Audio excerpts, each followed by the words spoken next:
So let's dig in. You have 3 sons. All of them have made it to the NFL. I don't know what the odds are, but I know it doesn't happen very often. I mean, does it ever hit you that you have 3 kids in the NFL? It does. I'll sit and I'll look at my husband and I'll be like, all 3 of our boys are in the NFL. And like on Sunday, the first game this season, when all 3 were healthy, all 3 were going to play, and they all started on the same day, I just looked at him and I'm like, this is weird. Like, this is so cool. And we just had to take it in.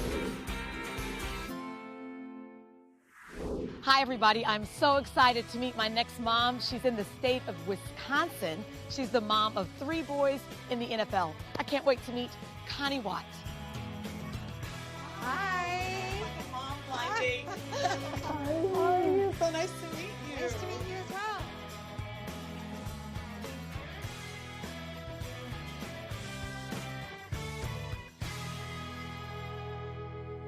So just so that everybody knows, so we set the stage, tell me the names of your sons, who they play for, and their ages. JJ plays for the Houston Texans. He's 30.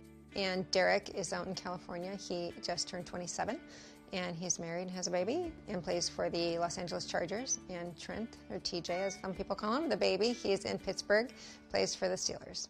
And he's 25. Take me back, let's say 20 years ago when you were in the thick of it. You were a young mom. Mm-hmm. So how old were you when you had your first? 19. You were 19 years old. Actually, I was 19 when I was pregnant, 20 when I had him. Tell me a little bit about back in the day. A lot of people say with 3 boys, boy, it must have been really hard, and they must have fought all the time and this and that. And I'm like, honestly, they're maintenance-free kids pretty much. Really? They just played, you know? They played outside, played basketball, any kind of ball game. Were you athletic? No. Well, that's encouraging to me. There's hope for my kids. My husband played hockey, so the kids always came to watch him play, and then it was a natural thing to get him on ice skates. I read something where you're just giving birth. Was it to TJ? Mm-hmm. Tell me about that. We gave birth, and JJ had practice, so we went right from the hospital to the rink. That's crazy. But it was our life. That's who we were. We were going home, and I remember saying, okay, what time can I leave? Like, is it 24 hours? Because I just needed to get home. We had to get to a hockey practice. I can't believe that. And they were big. JJ and TJ had broken collarbones because they were so big when they came out. And their feet were off of the birth certificate, you know, the thing that they put the fingerprints, so I should have known then. Wait, they like extended off of the paper? Mm-hmm. Never heard of that before. Well, speaking of which, they're growing boys. I read one of them or some of them, do they have double lunch? I mean, they like to eat. Since 2nd grade, I had to call the school to say, is there a child there that can't afford lunch? Because I think my child is putting it on our account. She laughed and said, oh no, Mrs. Watt, he's actually eating them. And I said, really? He's eating them both? And she said, yes. And then they'd come home from school about 3:30, 4 o'clock and have dinner. And then at 8 o'clock at night, they'd have another full dinner. 2 dinners?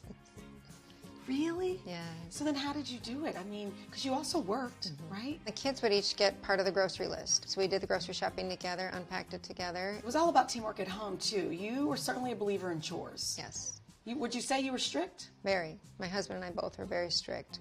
We had a chore chart, and it changed every week. You know, it was just on an Excel spreadsheet, so I could change up who did what chores that week. They had to put their laundry away. If they didn't do it properly, I would take the drawer out and dump it in the room, and they'd have to redo it. You were hardcore. Oh, I was hardcore. But this just goes to show, it seems like sometimes maybe kids need the order. I don't know. Yes. I would tell them, I said, well, if you want Dad and I to come to your practices and come to your games to support you, I have to have help around the house. That kind of sink into them, too. Like, well, yeah, that's probably not fair. Did you ever feel like, I've got this? For the most part, I'm just so organized and detail-oriented that it was pretty good. But I'll never forget a time when the kids were sick when they were young, and John was working, and I couldn't get TJ to sleep. And I had to call a neighbor and just say, can you please come and hold the baby so I can get Derek to bed? And I just don't know what to do. But there's a lesson in that, too. Sometimes you have to know when to just call and get some help. Yes, absolutely.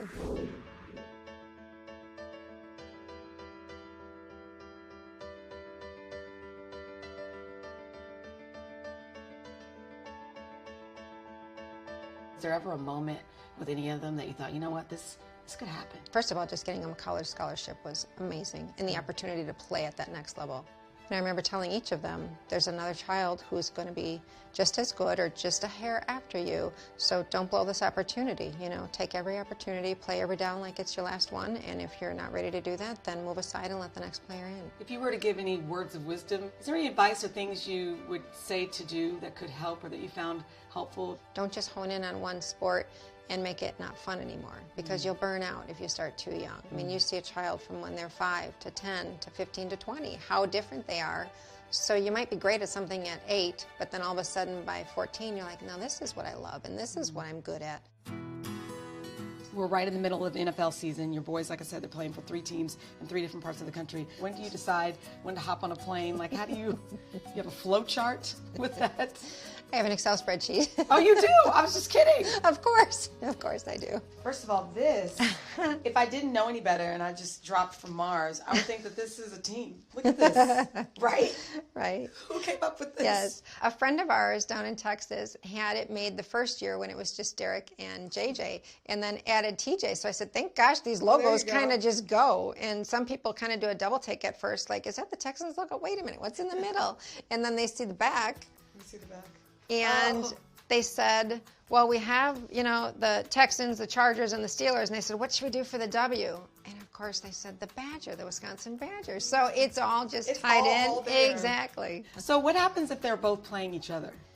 Then I hold Logan in my lap so I don't have to clap. That's a good one. That happened twice this year. Really? And it was very challenging. How do you do that? It's very hard. They step out on the field, and I know only one is going to come out winning the game, and the other one is going to be bummed. And so I just sit there, and I hold Logan, and I don't clap either way, and I just, it's very hard. I always tell each of them before the game, do not hurt your brother. That's a good one.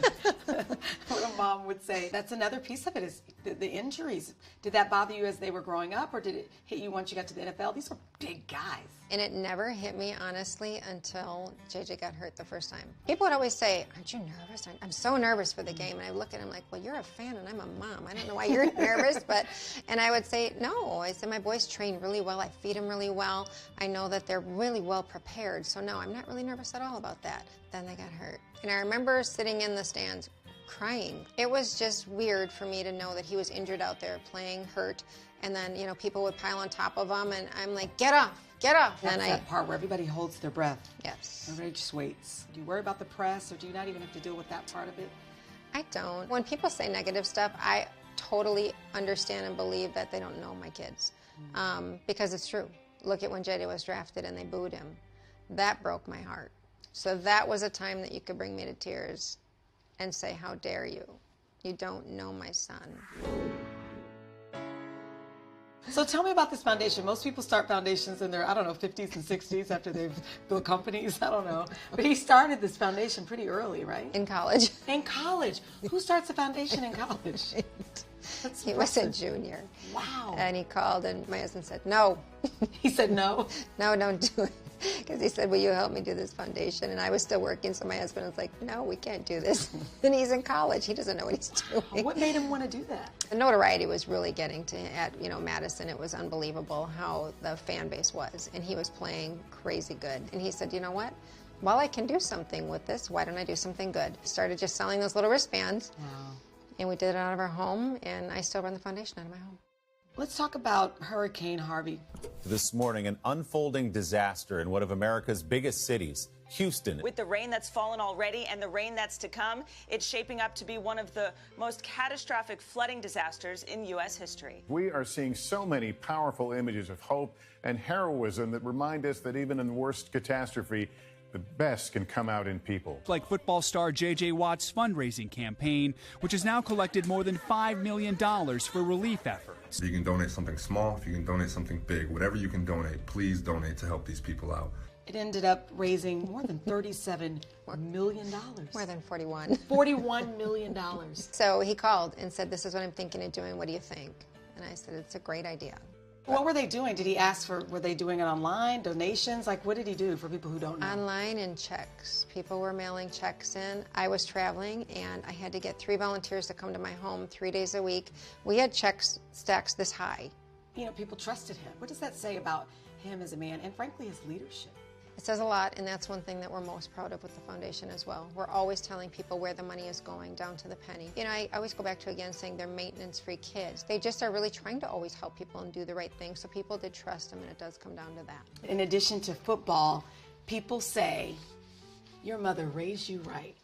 When you hear something like that, that has to feel good. It does. It does, because at the end of the day, each of them are just great human beings, great mentors, great men, great friends, brothers, sons.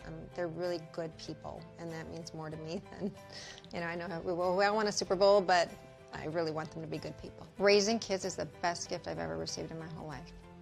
Made me cry. That was so good for you. You're so good.